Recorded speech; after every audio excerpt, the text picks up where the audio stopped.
ॐ अज्ञानतिमिरान्धस्य ज्ञानाञ्जनशलाकया चक्षुरुन्मिलितं येन तस्मै श्रीगुरवे नमः। नमो विष्णुपदाय कृष्णप्रेष्ठाय भूतले श्रीमते भक्तिवेदान्त स्वामिनिति नामिने। नमस्ते सरस्वती देवे गौरवाणी प्रचारिणे निर्विशेष शून्यवादी पाश्चात्य दिशतारिणे। हरे कृष्ण। आप सबका भगवद गीता ऑनलाइन कोर्स में स्वागत है। आज ये जो श्रृंखला चल रहा है चेतना, जड़ चेतना और दिव्य चेतना, इस श्रृंखला को हम समाप्त करेंगे। कैसे समाप्त करेंगे? समाप्त करने का एक प्रक्रिया होता है। ऐसे चेतना के बारे में हम जितना भी चर्चा करें वो कम रह जाता है। इसको पूर्ण मात्रा में समझना बड़े बड़े योगी की बस में नहीं है।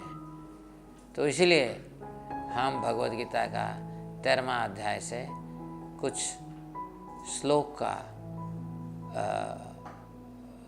को अध्ययन करेंगे और उससे हम देखेंगे आत्मा, परमात्मा और प्रकृति, ये तीनों में क्या संपर्क है। मैं आत्मा हूँ, भगवान परमात्मा है और प्रकृति की जाल में मैं फंसा हुआ हूँ और इस जाल से मैं कैसे निकल जाऊं। तो शुरू करने के पहले मैं आप सबको बताना चाहता हूँ, कोई भी कार्य हम करते हैं, इस कार्य के 3 सब्जेक्ट होते हैं, 3 कर्ता होते हैं, 3 एक्टर्स होते हैं। एक आत्मा कार्य नहीं करता है। आत्मा का सिर्फ एक कार्य है, अपना स्वतंत्र इच्छा का सदुपयोग या कुउपयोग, दुरुपयोग। जब मैं भगवान को समर्पण करता हूं तो ये आत्मा का कर्म है। भगवान को जब मैं समर्पण नहीं करता हूं वो आत्मा का दूसरी कैटेगरी के कर्म है। बस आत्मा का यही है, समर्पण करना, नहीं करना। उसके बाद इस शरीर में जो कार्य हो रहा है ये प्रकृति द्वारा चालित होता है, नहीं तो दिव्य प्रकृति के द्वारा चालित होता है। इस शरीर में जो कार्य हो रहा है प्रकृति कराता है। कैसे कराता है? ना परमात्मा के दिया हुआ नियमों के अनुसार, कोई रैंडम नहीं होता है। यानी कि पिछले जन्म में मैं जो सब कर्म किए हूं उसके चलते हुए जो एक्शन रिएक्शन होता है वो प्रकृति के द्वारा इस शरीर में मुझे सुख और दुख के रूप में, सक्सेस और फेल्योर के रूप में, सफलता और असफलता के रूप में दिया जाता है और आत्मा को इसको भुगतना पड़ता है। क्यों? आत्मा तो कार्य नहीं कर रहा है, प्रकृति कर रही है, तो आत्मा को क्यों भुगतना पड़ेगा ना? आत्मा समर्पण नहीं किया है परम सत्य को। जब आत्मा परम सत्य को समर्पण कर लेता है तो भगवान स्वयं उसके दिल में निवास करते हैं और उसको ऐसे गाइडेंस देते हैं, ऐसे मार्गदर्शन देते हैं ताकि इस संसार की चक्र से वो मुक्त हो सकता है। चलिए इसको हम फिर भगवद गीता के श्लोक की क्रम से ये जो हमने अभी कहा इसको समझते हैं। भगवद गीता के 7वें अध्याय 5वें श्लोक में भगवान श्री कृष्ण कहते हैं, अपरेयम इतस्तोन्यम प्रकृतिम विद्धि में परम जीवभूतां महाबाहो येदम धार्यते जगत। हे महाबाहो अर्जुन, इनके अतिरिक्त मेरी एक अन्य पराशक्ति है जो उन जीवों से युक्त है जो इस भौतिक अपरा प्रकृति के साधनों का विदोहन कर रहे हैं। मित्रों, 7 7वीं अध्याय 4 श्लोक में भगवान कृष्ण कह चुके हैं इनका जो प्रकृति क्या है। प्रकृति की 8 तत्व, अर्थ, वाटर, एयर, फायर, ईथर, भू, जल, अग्नि, वायु और आकाश।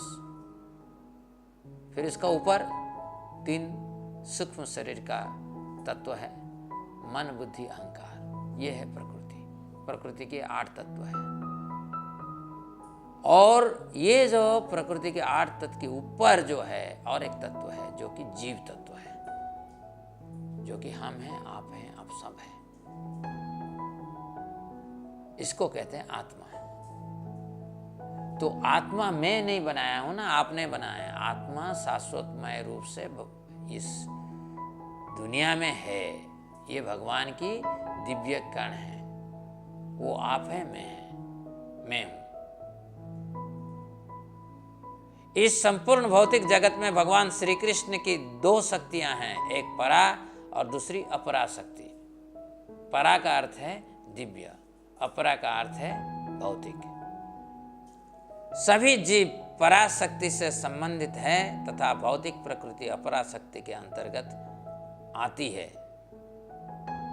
तो हम जो जीव हैं, हम दिव्य हैं, परंतु ये जो भौतिक शक्ति की चंगुल में हम फंस जाते हैं, इसकी जाल में हम फंस जाते हैं। भगवद गीता के 13वें अध्याय में भगवान श्री कृष्ण जीव तथा प्रकृति के बारे में विस्तार से बताते हैं। आइए उनमें से कुछ श्लोक के बारे में जानते हैं। 13वां अध्याय 20 श्लोक में भगवान कृष्ण कह रहे हैं, प्रकृति तथा जीवों को अनादि समझना चाहिए। उनके परिवर्तन तथा गुण प्रकृतिजन्य है। यहाँ भगवान कृष्ण कह रहे हैं कि जीव तथा भौतिक प्रकृति दोनों ही शाश्वत हैं, हमेशा से विद्यमान है। आरंभ में भौतिक प्रकृति अव्यक्त अवस्था में थी। महाविष्णु जो कि भगवान कृष्ण के पूर्णांश है, उन्होंने भौतिक प्रकृति के ऊपर दृष्टिपात किया तथा असंख्य जीव भौतिक प्रकृति के गर्भ में प्रविष्ट हो गए। इस प्रकार जीवों को उनकी चेतना के अनुसार भिन्न भिन्न शरीर प्राप्त हुआ। तो प्रकृति और जीव 2 तत्व हैं, संपूर्ण अलग तत्व है। एक परातत्व है यानी कि दिव्य तत्व है, और दूसरा जो है अपरा तत्व है। और हमें हमारा चेतना के अनुसार भिन्न भिन्न शरीर प्रकृति हमें दिलाता है। अगले श्लोक में भगवान कृष्ण कह रहे हैं, प्रकृति समस्त भौतिक कारणों तथा कार्यों का कारण कही जाती है और जीव इस संसार में विविध सुख दुख के भोग का कारण कहा जाता है। मैं जैसे बता चुका हूँ, मेरा काम जीव होने के नाते मैं भगवान को समर्पण करूं या ना करूं, उसके बाद जो कार्य इधर हो रहा है वो प्रकृति के द्वारा चालित हुआ है। भौतिक दुनिया में प्रकृति सब कुछ कराती है।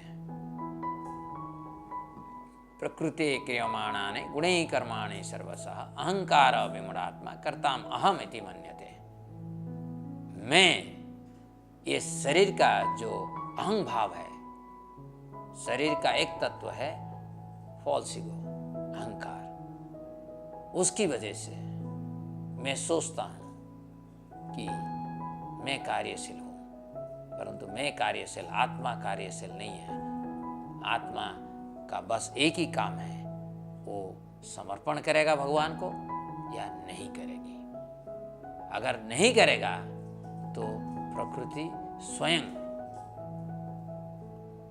इस शरीर को कार्यक्षम कराते हैं। यानी कि इस श्लोक में भगवान कृष्ण कह रहे हैं कि प्रकृति द्वारा ये शरीर चालित है, परंतु इस शरीर में जो कार्य हो रहा है उसकी वजह से जो फल मिलता है, सुख दुख, सफलता असफलता, उसको भोग कौन कर रहा है? आत्मा कर रहा है। क्यों? क्योंकि आत्मा गलती किया है। आत्मा का गलती यह है, ये भगवान को समर्पित, भगवान की चरणों में अपने आप को समर्पण नहीं किया है।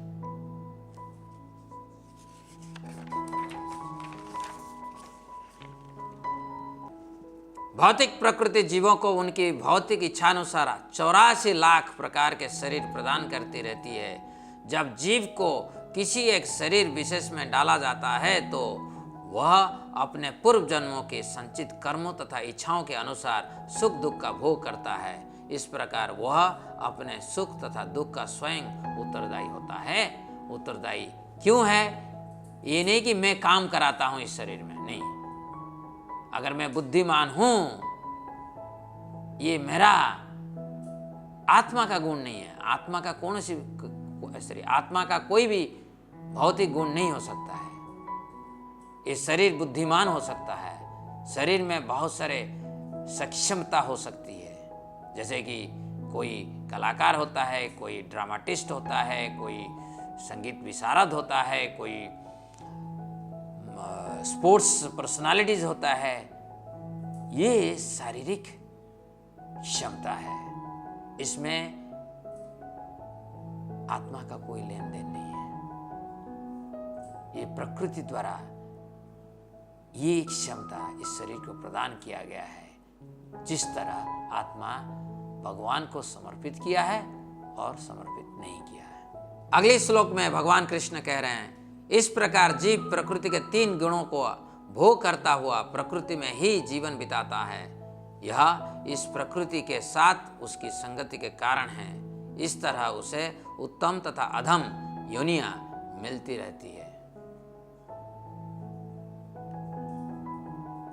तो भगवान जब इस दुनिया बनाए हैं, प्रकृति द्वारा संचालित दुनिया है, परंतु अपना प्रतिनिधि भक्त को भेजते रहते हैं और बद्ध जीव को एक अवसर प्रदान करते हैं कि वो भगवान को समर्पण करे, दिव्यता को स्वीकार करे। जब तक स्वीकार नहीं करेगा तब तक बद्ध आत्मा एक योनि से दूसरा योनि, गलत काम करने से अधम योनि, अच्छा काम करने से अच्छा योनि को प्राप्त करता रहता है।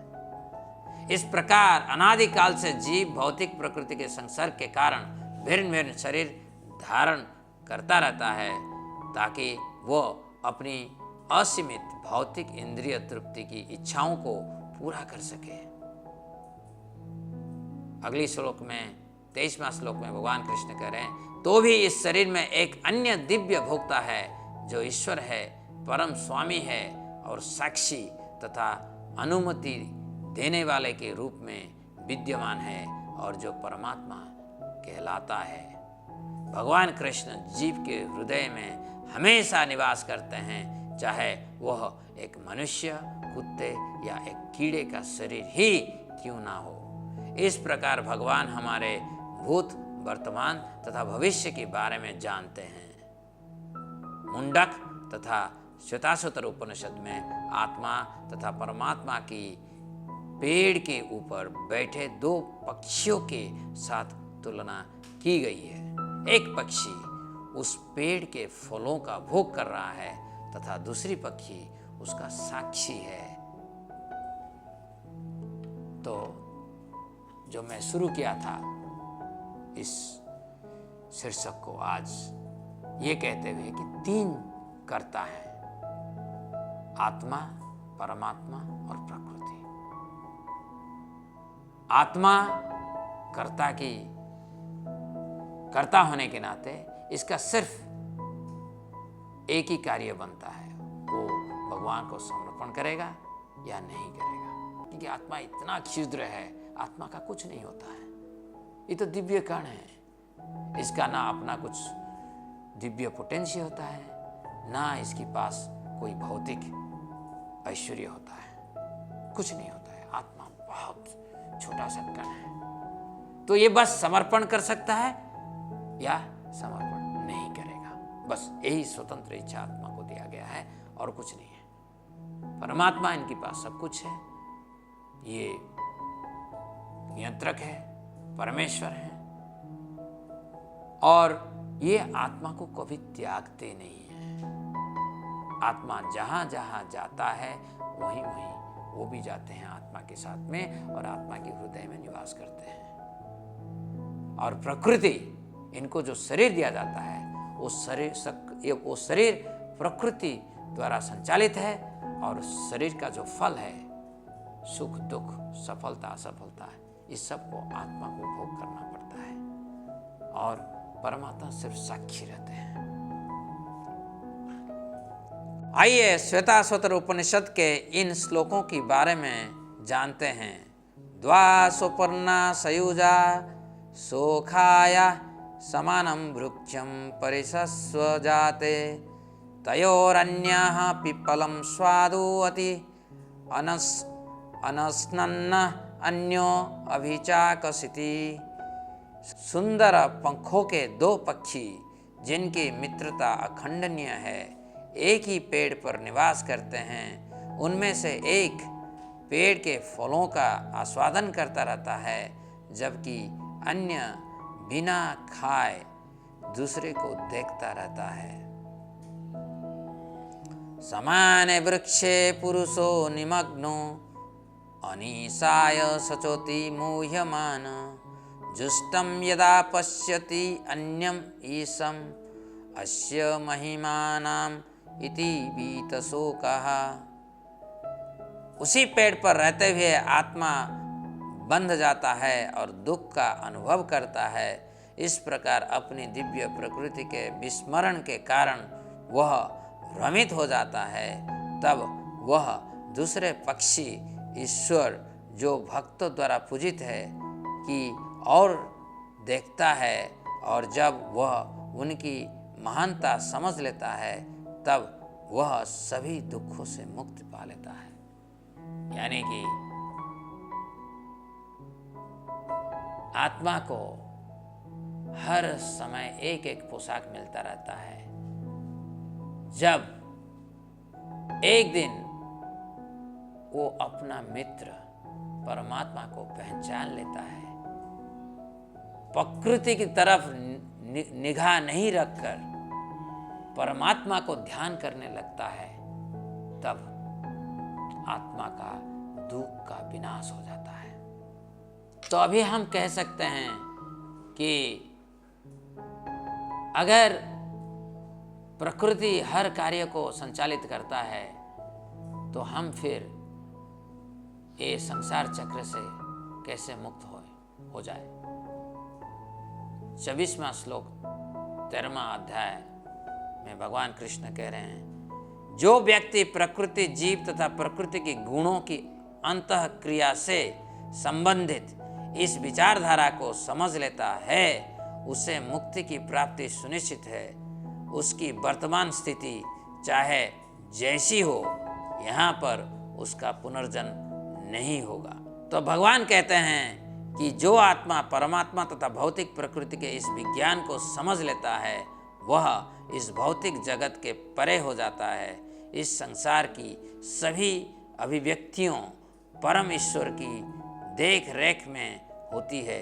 हालांकि प्रकृति सभी कार्यों को करवाती है, लेकिन वह जीवों के सुख तथा दुख का कारण नहीं है। जीव ही अपने इस निरंतर भौतिक अस्तित्व के लिए जिम्मेदार होता है, क्योंकि उसने भगवान की इच्छा के प्रति समर्पित करने के अपने कर्तव्य को त्याग दिया है। तो मित्रों, आपको समझ में आ गया होगा, 3 तत्व हैं, परमात्मा तत्व, जीव तत्व, प्रकृति तत्व। प्रकृति आत्मा का अधीन नहीं है, कभी भी नहीं है। परमात्मा का अधीन हर समय है। मयाध्यक्षेन प्रकृति श्रूयते सचराचरम हेतुनानेन कौन्तेय जगत विपरिवर्तते। भगवान कृष्ण की नियंत्रण में प्रकृति कार्यरत है। कभी भी प्रकृति स्वयं चालित नहीं है। लगता है प्रकृति स्वयं चालित है, नहीं, भगवान की नियम के अनुसार स्वयं चालित है।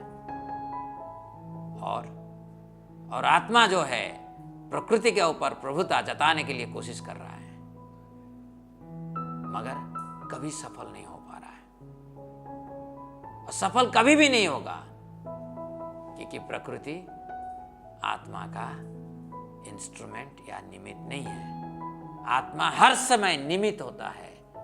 भगवान का निमित्त होगा, नहीं तो प्रकृति की निमित्त होगा। तो हमारी अंदर में क्योंकि गलत सोच है, इसीलिए हम अपने आप को प्रभु मान के बैठे हैं।